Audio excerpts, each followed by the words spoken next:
Hey, hurry up and wake up. Huh? Suddenly, I was really awakened by my husband. When I opened my eyes, my husband was looking down at me with an angry expression. If you neglect the housework, leave. You're just a parasite. That's how my husband berated me. At that moment, something inside me snapped. Okay, I understand. My name is Erica, and I'm a 34-year-old nurse. I married Ryan 5 years ago. We met at a mixer, and he approached me actively, leading us to start dating. He worked for a major company, and with his refreshing looks, he was very attractive, making him seem like a great catch. Even after we started dating, he always treated me with care and was a reliable presence. My feelings for him deepened day by day. About a year into our relationship, he proposed and we got engaged. I thought now was the only time for marriage. I decided to propose before Erica gets a year older. It seems he remembered my wish to get married in my 20s. I was drawn even more to his thoughtfulness. I happily accepted the proposal and we became husband and wife. After finishing the greetings with both parents and meeting each other's families, we held our wedding ceremony without a hitch. Married life started in a flash, and it was a happy and fulfilling new life. However, there were minor complaints.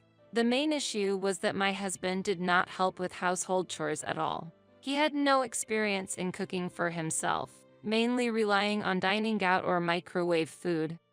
For laundry, he would just lump everything together in the washing machine, and cleaning was only done when the room was extremely dirty, using a cleaning service. Even when I asked for help with the housework, he firmly refused, so all the household responsibilities fell on me. For me, who has night shifts, figuring out how to efficiently manage housework was always a problem. Yet, somehow, I balance housework and my job, going through each day. Though he did not do housework, my husband expressed gratitude for taking it all on me. Your cooking is always delicious. Making lunch for me, I really appreciate it. Such words of gratitude from him motivated me to keep up with the housework. In this situation, I had no choice but to handle the household chores alone. Even with minor issues, we continued a happy and loving marriage overall. Before I knew it, 5 years had passed since we got married. I believed that our peaceful and comfortable married life would continue forever. However, I recently started to feel something off about my husband's behavior. He seemed irritable and prone to anger. Hey, why isn't dinner ready yet? I'm sorry, I was especially busy today and came home late. It's rare for you to come home on time too. Huh? Is it a problem for you if I come home early? That's not it. It's just that I was delayed and haven't prepared dinner yet. You're making excuses. Your sloppiness is becoming too much. You used to be more put together. I'm troubled by you saying that. I'm also busy with a responsible position at work. Then why don't you just quit your job? Are you really thinking that? Yes, exactly. I work for a top-tier company. It's more fitting for a wife to focus on the household. The situation where my wife has to work is embarrassing for me. What do you mean by that? My husband has a strong sense of pride and sometimes says such things. I could endure it when it was rare, but recently such remarks and actions have increased, causing me significant mental strain. When he gets emotional, there's no telling what he'll do. It's really troubling. Really, if I quit my job, what would become of our lives? My husband prides himself on working for a major company, but his salary is on a downward trend, not to mention promotions. In reality, our livelihood is supported by my income, which he seems unaware of. Anyway, I want you to properly do the housework. Saying that, my husband plopped down on the sofa. I would like him to help, but saying so would only invite more trouble. I hurriedly prepared dinner in a rush. Fish again? I wanted meat. Even when I served dinner, my husband would complain like that. After finishing the meal, he would lie down on the sofa without cleaning up his dishes. I wish he would at least clean up his own dishes. While complaining in my mind, I reluctantly started washing both his and my dishes. Are you on a night shift tomorrow? Yes, that's right. So, there's no dinner for tomorrow night, huh? Yes, that's correct. Ryan always checks if I have a night shift, probably just to know if dinner will be prepared or not. Inside, I want to scream, "I'm not your housekeeper." We've been married for 5 years, but if this situation continues, it might be time to consider a divorce. We don't have children, and I have a stable job, so I should be fine on my own. Then something concerning happened. After returning from a night shift, I decided to take a shower. After getting out of the shower, thinking I could still make it in time for trash day, I decided to clean the hair from the bathroom drain and put it in a garbage bag. Among the collected hair, I found strands that were clearly not ours. Both my husband and I have black hair. The length of the hair suggested it belonged to a woman. Both my mother-in-law and my mother have black hair. It's unlikely they would come over and use the shower without us knowing. At that moment, a heavy suspicion crossed my mind. Could it be an affair? Was Ryan inviting another woman over while I was away on night shifts? I didn't want to accept such a fact, but I could think of no other explanation. Therefore, I decided to hire a detective agency to investigate. If my husband was indeed having an affair, it would be a betrayal. Thinking about it, the insults I had endured fueled my anger even more. Additionally, I decided to set up a hidden camera in the bedroom. Though I didn't want to think about it, if he was bringing another woman home, there could be inappropriate actions taking place in the bedroom. I began to secretly monitor my husband's actions, noticing that he often smiled while using his smartphone on the sofa. Dealing with the daily dishes and harboring dissatisfaction with my husband, I hadn't noticed these changes in his behavior. When I approached while he was smiling, he quickly hid his smartphone and changed his expression to a serious one. This behavior seemed clearly suspicious. With these doubts in mind, I awaited the report from the detective agency.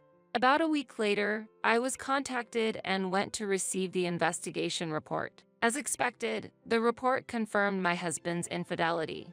The other woman was a young lady working at a nightclub, 23 years old. Knowing this fact, my disappointment in my husband was immeasurable. Since that day happened to be a night shift, I decided to check the hidden camera footage the next day after returning home. After my husband left the house, I retrieved the camera from the bedroom and checked its contents. The footage clearly recorded my husband and the woman engaging in a relationship. This evidence made his betrayal clear, leaving no room for excuses. Though tired, I decided to collect the evidence and take it back to my parents' house to avoid the risk of my husband finding and losing the evidence. At my parents' house, I secured my safety and explained everything to them. They were openly angry at my husband and advised me to divorce him as soon as possible. So, on my way back, I stopped by the city hall to pick up a divorce form. After returning home and sitting on the sofa, the fatigue from the night shift overwhelmed me, and I unknowingly fell asleep. "Hey, wake up already!" Huh? Suddenly, I was violently shaken awake by my husband. As I opened my eyes, my husband was looking at me with an angry expression. It seems I had been asleep for a while. Was it already time for my husband to come home? Rubbing my eyes, I checked my phone. 2 p.m. still? Looking at the clock, it was still pointing to 2 p.m. in the afternoon. I had returned home around 12:30 p.m., meaning I had only been asleep for about an hour and a half. However, why was my husband home at this time? Why are you home at this time? What about your work? I was in the middle of sales. I came back to pick up something I forgot. Oh, I see. But why wake me up? I'm sleepy after the night shift. Quiet. Don't talk back. It's strange to be sleeping past noon. Normally, you would be cleaning the house or preparing dinner by now. Wouldn't cleaning up bring out more evidence? Despite arguing in my mind against my husband's words, I said nothing on the surface and let the moment pass. I'm really tired today. I usually wake up and do the chores, so please forgive me for this once. No, I can't trust someone who lies. What? Liar. You're always deceiving. If you're going to neglect your chores, leave the house. Parasite. Being yelled at by my husband, something inside me snapped. Alright, then goodbye. Huh? I said I'm leaving. Hey, are you really going to do that? Yes, I'm serious. With those last words, I began packing my things. While my husband watched in confusion, he couldn't retract his words since he was the one who told me to leave. Do as you like. Leaving those words behind, my husband went back to work. I quickly packed my belongings and returned to my parents' house. Afterward, I withdrew all the money from our joint account. The truth is, we had a joint bank account, but my husband hadn't put any money into it for the past 6 months. We used to contribute to this account monthly and managed our living expenses from it. But since my husband stopped contributing to our household financially, we've been in a tough situation. Furthermore, a large sum of money was withdrawn last month. I realized that the savings I had diligently accumulated were almost gone. When I confronted my husband about it, I was told it was used for his father's surgery. However, when I visited my in-laws after deciding to divorce due to my husband's affair, they revealed there was no financial assistance needed for any surgery. Clearly, my husband used the funds for personal reasons, likely for his affair partner. To prevent any more wasteful spending of my earnings, I emptied the joint bank account. That night, my husband must have noticed that all my belongings were gone. He called me several times in a panic. Reluctantly answering, my husband exclaimed in despair, "Hey, did you really leave?" "Yes, exactly. I left the divorce papers on the dining table. I've already filled out my part. You should fill it out quickly too. Are you seriously considering divorce?" "Of course. I can't stay with you any longer." After saying that, my husband showed his anger as if his pride was hurt. "After all I've done to provide for you, don't you think you're lacking gratitude? Huh? It's a fact that you could live a comfortable life thanks to the major company I work for. On what basis are you saying such things? Have you forgotten that you're not getting promoted and your salary is only decreasing? Or are you intentionally overlooking it?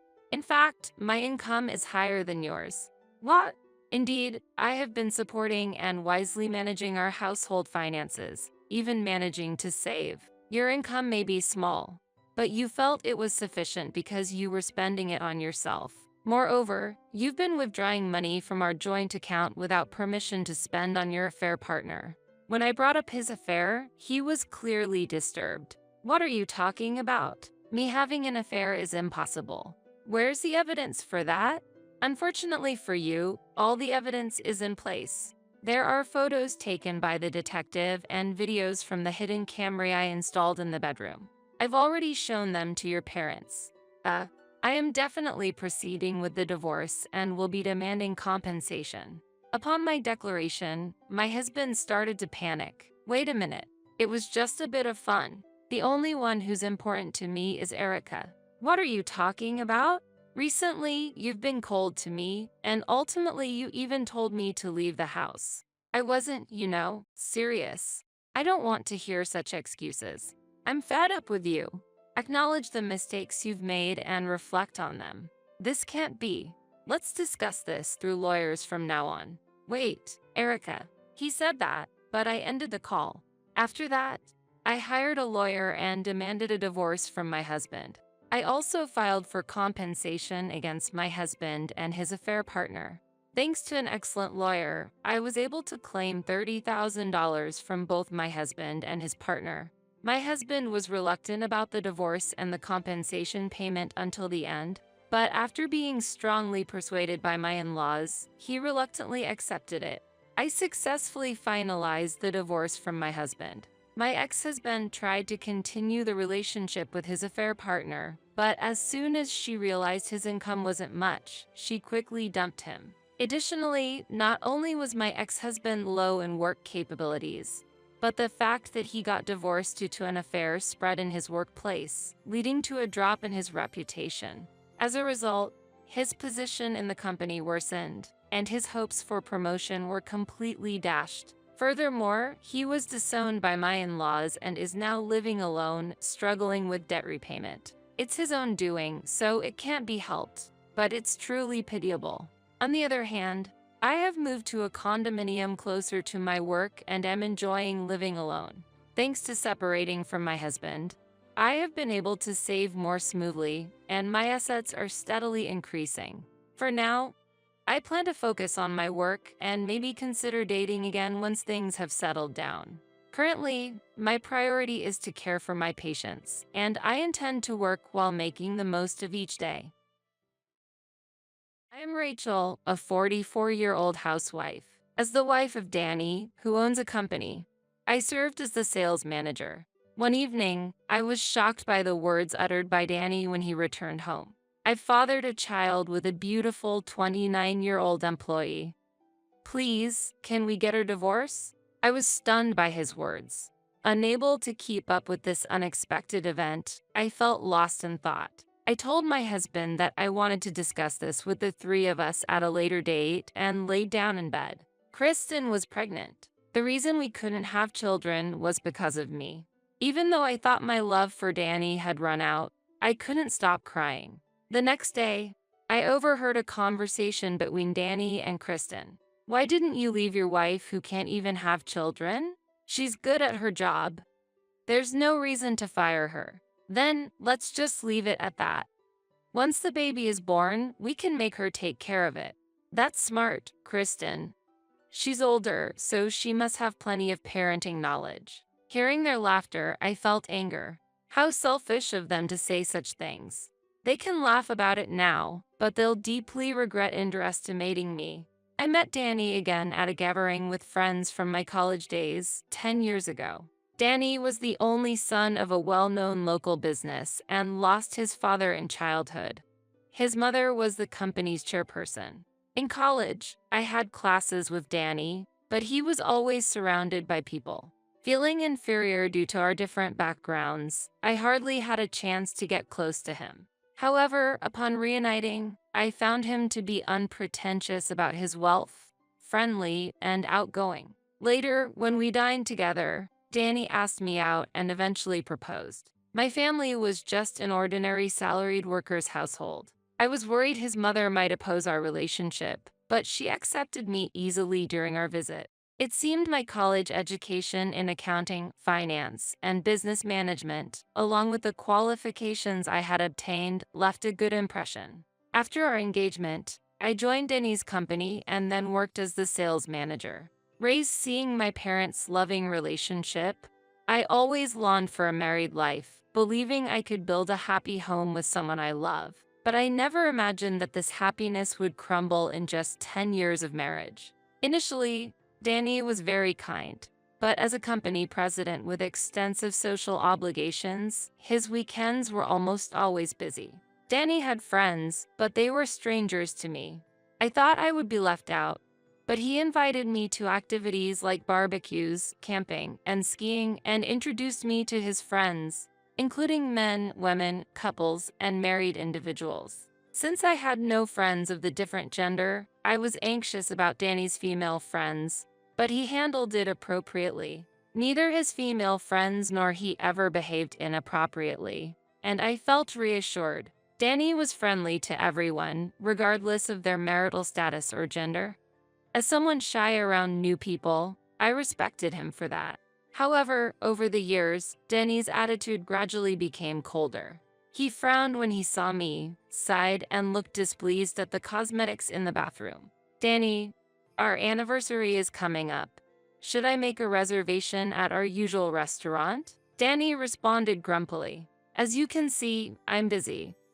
I don't have time to go to a restaurant. But every year, no matter how busy, you always made time for that day. He sighed deeply and replied irritably. If you want to go that badly, go by yourself. Don't act like we're still newlyweds. I was hurt by his harsh treatment. Telling myself he was just tired and irritable, I chose a tie from his favorite brand as a birthday gift, but he didn't appreciate it. Rachel, you really have no taste. I'm tired of this brand. It's just filling up the drawer. All I could say was I'm sorry. Even after carefully choosing it online and in stores, I didn't expect such a response. I have no memory of particularly angering him. Even though he claimed to be busy, Danny regularly attended gatherings with his friends. I began to wonder if he didn't want to go out with me. Then, something even more shocking happened. When Danny suggested a trip to the shopping mall, I was thrilled and began to prepare eagerly. I put on new clothes, special day makeup, and waited excitedly for Danny to get ready. But when he saw me ready to go, he sneered and said, "What's with that outfit? Consider your age. Don't wear skirts like that. Really? Is it not okay?" I was bewildered. "Do you even realize how old you are? You're in your 40s, a middle-aged woman. Your makeup and hairstyle are too flashy. It's unbecoming. You used to be attractive, but not anymore." His words, belittling me, stung. "But your friends dress fashionably, right? They are beautiful, so it's fine for them. You're different. Trying to look young at your age, it's embarrassing." I'm not trying to act young. When I tried to argue, Danny became irritated and clicked his tongue. "Dress more normally.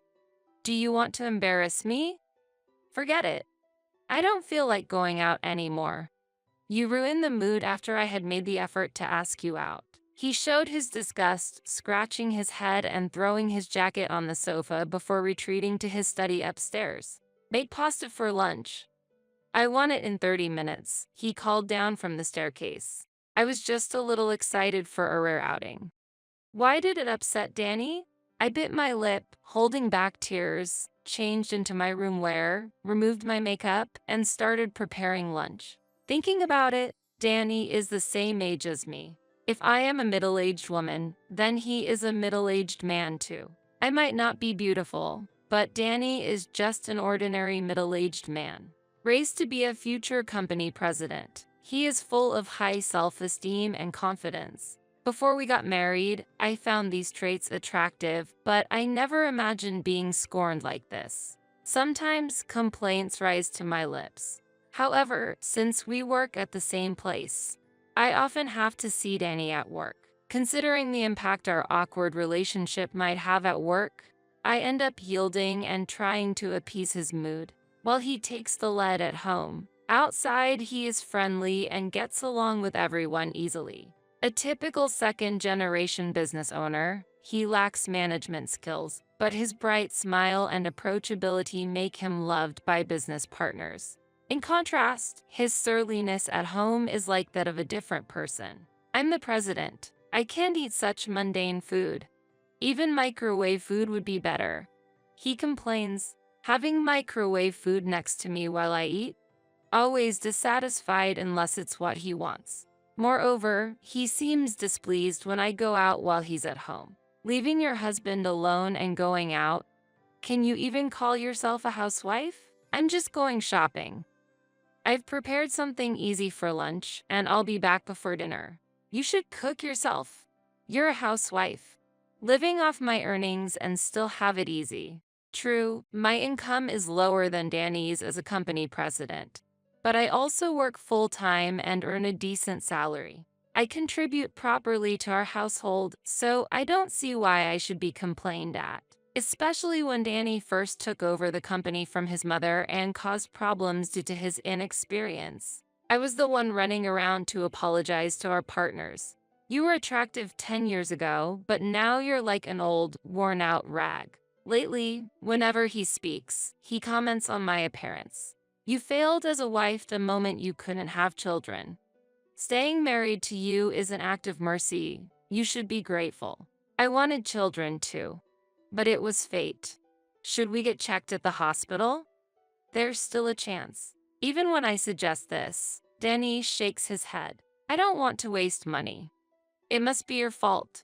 But I forgive you because you're good at your job. When my stress builds up, I meet with my old friend Jenny and confide in her. Since our university days, she understands Danny's character well. Because Danny is good at keeping up appearances outside, he vents his frustrations on you at home, doesn't he? Jenny said, frowning with her chin in her hand. Danny often came to you, crying for help, didn't he? I wonder if he thinks he's grown the company all by himself? I guess he's forgotten to be grateful, I muttered softly.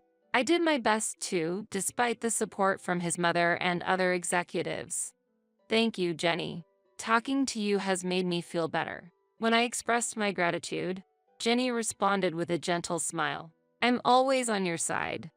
Feel free to rely on me anytime. I'll be here to help. Her words lightened my heart a bit. Lately, Danny's behavior has been clearly strange. He goes out every weekend and his weekdays end late into the night. Yet, he doesn't seem tired at all, rather always in a good mood.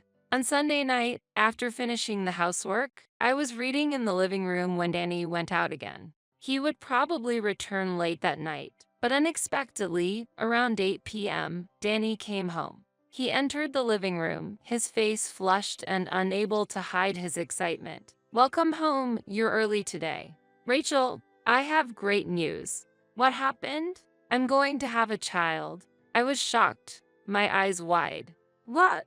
"I fathered a child with a beautiful 29-year-old female employee. Please, let's get divorced." I stared at him in surprise, struggling to comprehend this unforeseen event. "I'm finally going to be a father, a successor. Mother will be happy too." "Wait, you've been having an affair?" When I asked in shock, Danny calmly answered. "Do you know the accountant, Kristen Wagner?" "Yes, she's certainly beautiful, right? She's young and stylish, in her 20s and capable at her job. After all, youth is important in a woman." I knew Kristen was beautiful, but it was news to me that she was competent at her work. "So, you're no longer needed. Let's get a divorce." His blunt statement angered me. I had accumulated grievances against Danny over the past 10 years, and though I had no lingering attachment to our marriage, I wasn't simple enough to agree immediately with "yes, I understand." If he had been unfaithful all this while, I would have to demand significant compensation from both of them. I'm confused by this sudden news. Let's invite Kristen here later and discuss this among the three of us. When I suggested that, Danny cheerfully agreed. "Okay, I'll let her know."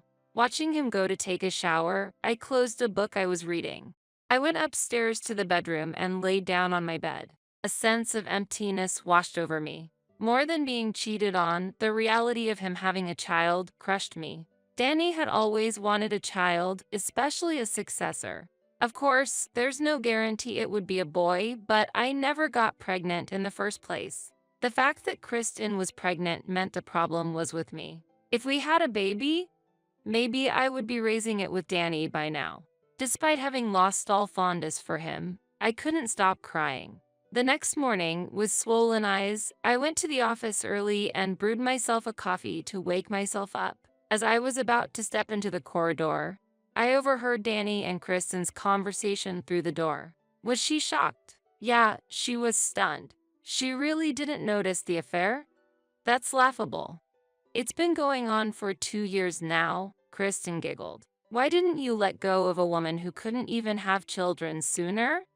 Kristen asked. To which Danny replied, she can handle housework and is good at her job. If we got divorced, she would probably go to another company. Then, let's just keep things as they are for now. Once the baby is born, we can make her take care of it as the president's child, Kristen suggested, and Danny seemed impressed. That's smart, Kristen. She's older, so she probably knows a lot about raising children. If we say it's for the child, she'll listen. They laughed heartily. I clenched my fists in anger. They were only talking selfishly. Their laughter would only last for now. I'll make them regret underestimating me. After making meticulous preparations, I told Danny to invite Kristen to our house in 2 weeks. And then the day came. Kristen arrived as if she was visiting a friend's house. Sorry for intruding. Wow, Danny's house is really lovely. I've wanted to visit here for a long time. Watching Kristen's eyes sparkle, Danny arrogantly said, "You should have said so earlier. I had her prepare a meal to welcome you." Ignoring my displeased face, Kristen wandered around the house curiously. The kitchen is so spacious and stylish.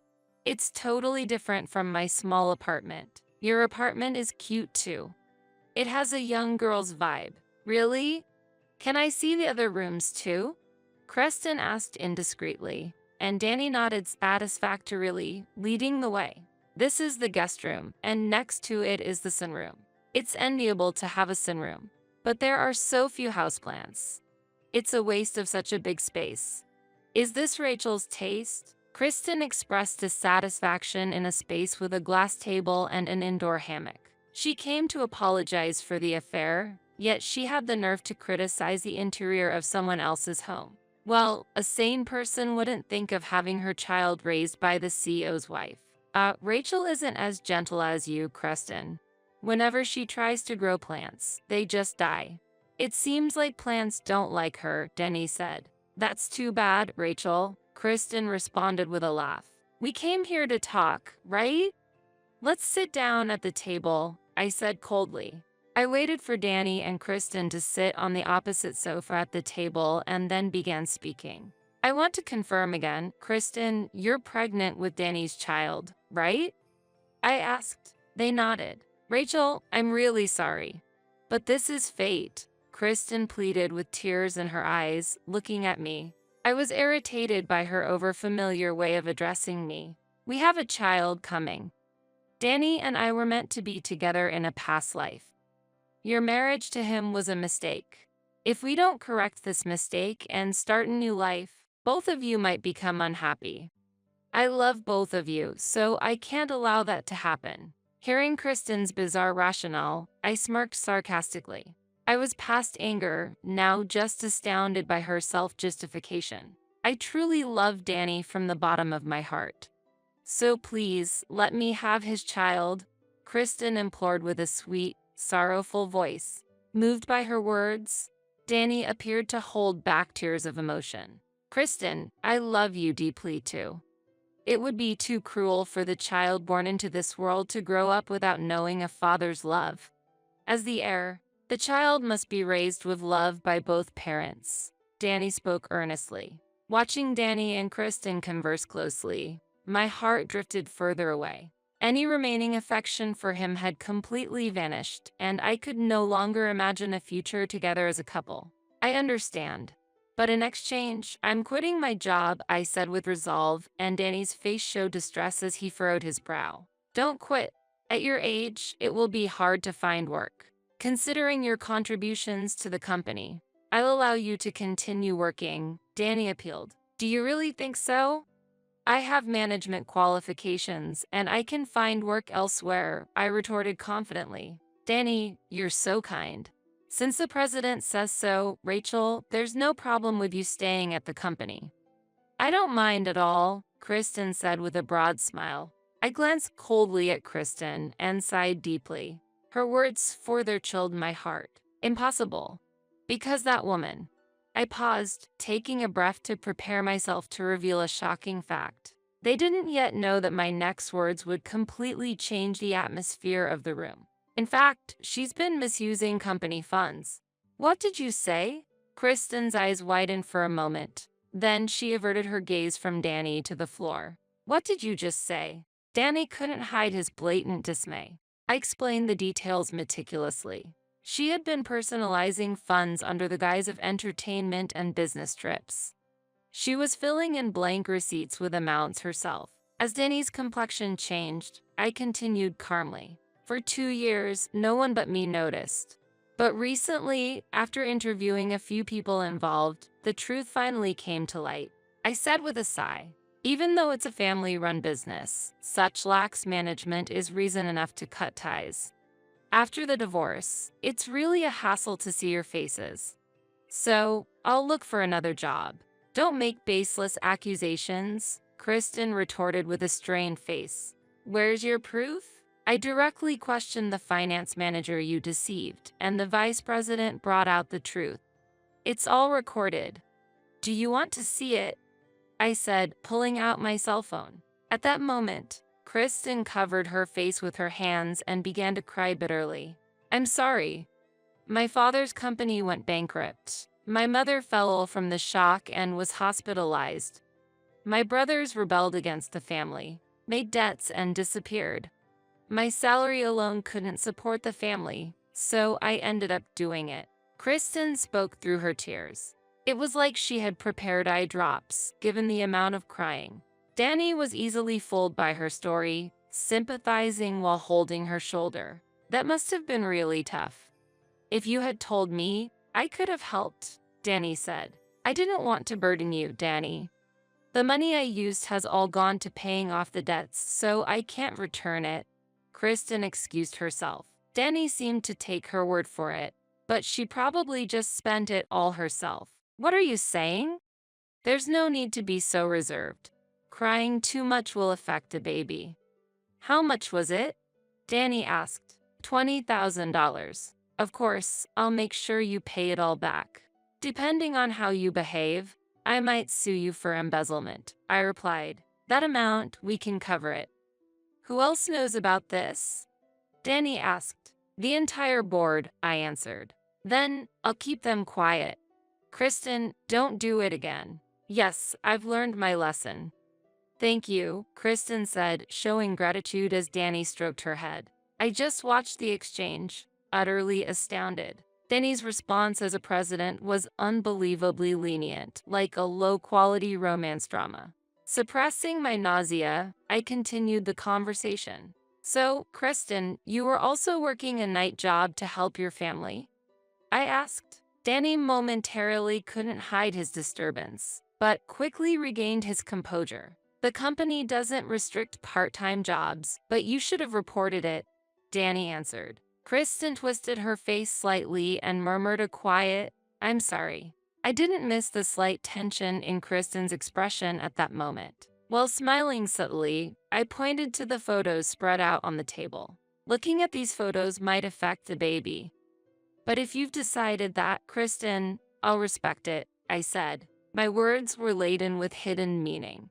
They still didn't know that the truth of this situation would soon become clear. Danny and Kristen looked at the photos, momentarily speechless. Kristen quickly grabbed one of them. This is, Danny started, just a commemorative photo with a client. Danny, you don't want to see any more, do you? Kristen responded with a forced smile, but I quickly spread another photo in front of Danny. Danny gasped. The photos captured Kristen entering a hotel cozily with various men. Each picture suggested she was intimately involved with multiple men. Kristen tried to grab the photos in a panic, but it was too late. Danny was lost for words. Kristen started making excuses. It's not what it looks like. I just felt sick during a date outside the store and went into rest. I didn't do anything wrong. Danny, believe me. She pleaded with teary eyes, but Danny's expression was shaken. Is that really true? Danny asked. How cruel not to believe me. I love only you, Danny. Kristen clung to him, appealing passionately. Danny appeared to be in a complex state of mind regarding Kristen's behavior.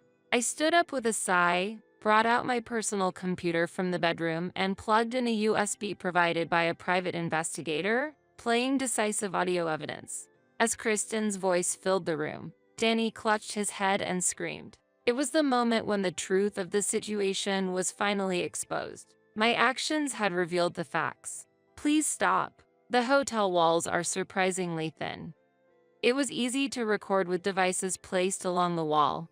Modern technology is amazing, I said calmly as Kristen stood up and approached me with a furious expression. Shame on you. Are you going to tear us apart by doing this? You're not considering Danny's feelings at all. You don't care about hurting anyone, Kristen accused with an angry voice. I'm just revealing the truth. You're the one who hurt Danny. And are you really pregnant? Or do you just want the status of a CEO's wife? I asked quietly. It's not true. My belly will start showing soon. It's definitely Danny's child, Kristen exclaimed. With those photos, who knows who the father is? I replied calmly. It's a mother's intuition. Kristen insisted. Intuition, I said with a wry smile. I was speechless at her audacity. Kristen stepped closer and confronted me, raising her voice. The other men were just for fun. Danny is the only serious one. Unfortunately, I can't understand that kind of thinking. I shrugged and then turned to Danny. What do you think, Danny? If a child who doesn't resemble you at all is born, will you still raise it as your heir? Danny stumbled over his words. Well, This moment was a turning point. The evidence I provided spoke for itself. I sarcastically commented on Danny's hesitation. So, as long as it's a boy, it doesn't matter if the child is someone else's. Just like a cuckoo.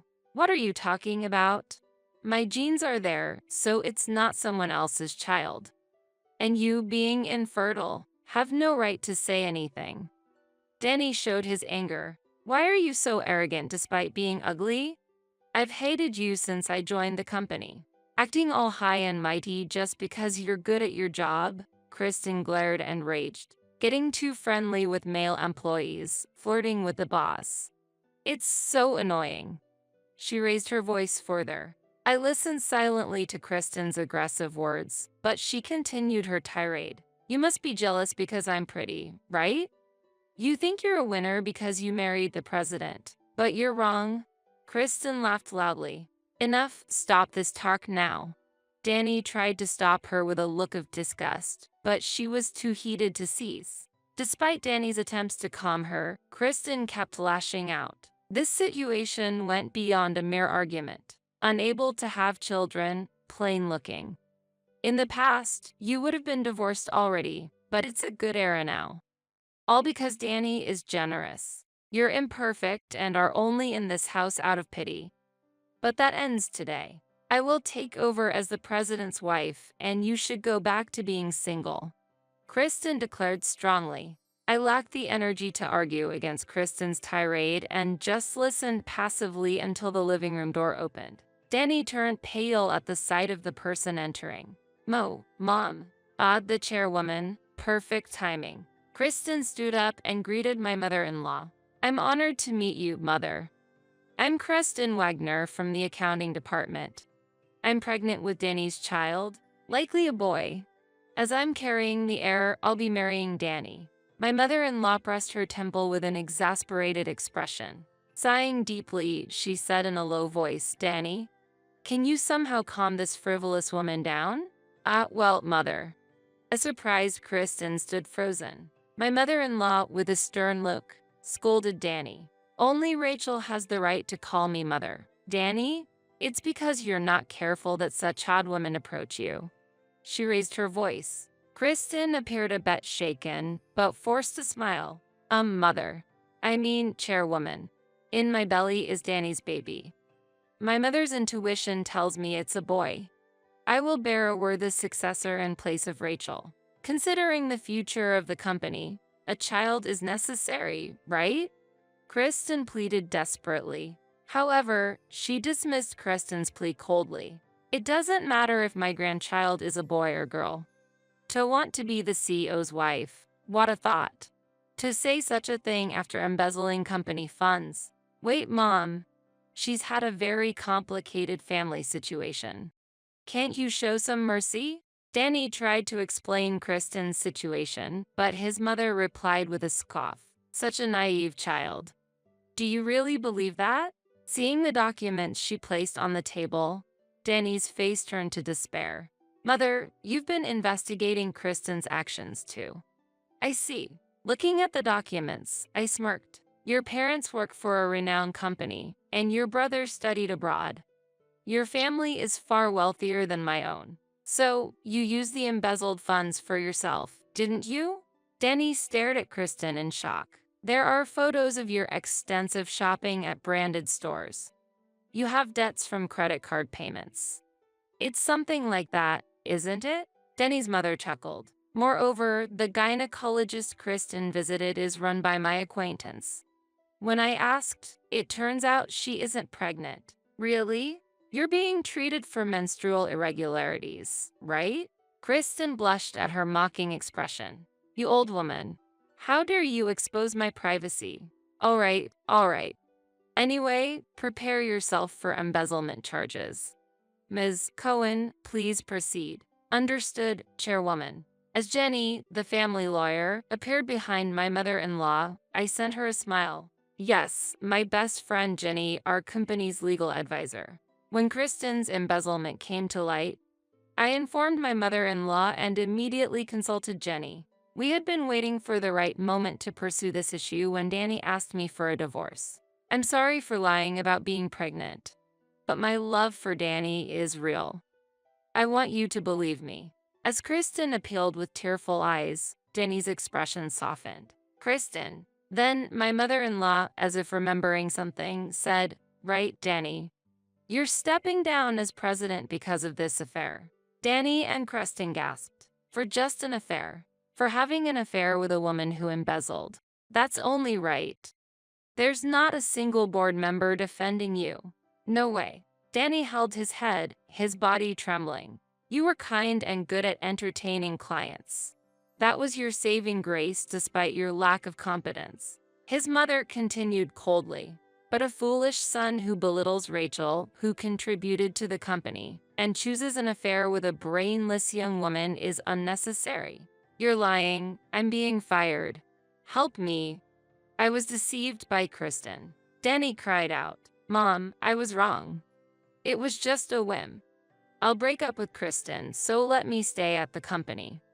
I can't change jobs at this age. Danny begged his mother pathetically, to which Kristen looked disgusted. What? You were all over me, but now that you're abandoned by your mother, you act like this. You're the worst. Kristen's eyes widened in anger. I approached you because you are a company president. Otherwise, I wouldn't get close to a man 15 years older than me. What? I thought you were into me regardless of my title. You liar. How naive you are to believe such a story. That's why you're easily deceived by me? Hearing Kristen's words, my mother-in-law shook her head in disbelief. You two are quite alike. In that respect, you're well matched. At that moment, the doorbell rang. Checking the camera at the entrance, there was a police officer. Perhaps mindful of the surroundings, the police car arrived without sirens. Kristen, not expecting to be actually arrested, was clearly disturbed. When the police officer entered the room, Kristen immediately tried to ingratiate herself. Please, listen to me. I was deceived by the finance manager. Let's discuss the details at the station. We need your cooperation. Being treated indifferently, Kristen clicked her tongue and was taken away in the police car. Standing dumbfounded at the entrance, Danny collapsed onto the sofa when he returned to the living room. That same day, the finance manager, a co-conspirator, was also arrested. However, as both were first-time offenders, they were quickly released. Kristen, with no savings, borrowed money to repay the full amount and the compensation to me. Naturally losing her job, she reportedly rejoined the nightclub where she previously worked and started another part-time job during the day. Forced to work day and night, including weekends, she seemingly lost the luxury to care about her appearance. When I recently saw her on the street, she looked exhausted, a shadow of her once attractive self. On the other hand, Danny, after the divorce, was spared from dismissal thanks to his mother's mercy and transferred to a regional branch. His demotion from the presidency was widely known within the company, and Danny continued working in a difficult environment, receiving cold stares from his colleagues. Forsaken by his mother and having spent all his savings on my compensation, Danny came to me asking for reconciliation. Rachel, I was wrong. I won't cheat again. Let's start over. I'm in financial trouble. Don't abandon me, okay? Why don't you rely on the young woman you loved so much? Your salary may be reduced, but you have a job, so work properly. After firmly rejecting him on the phone and blocking his contact, he finally seemed to give up. According to his mother, Danny's former brightness was gone. He worked silently every day and spent his weekends confined to his room. Then Danny's cousin, who was formerly the vice president, became the new president. I was promoted to a director position on the board, being recognized for my past achievements. The new president, though not very eloquent, was sincere and supported by the employees. My work became busier than before, but my days were fulfilling. Though I divorced Danny, I occasionally enjoy having meals with my mother-in-law. Considering that she never rushed me into having an heir despite being the chairwoman of the company, I've come to respect her even more after these events. I've cut ties with Danny, but I hope to continue a close relationship with my mother-in-law as a mentor in life.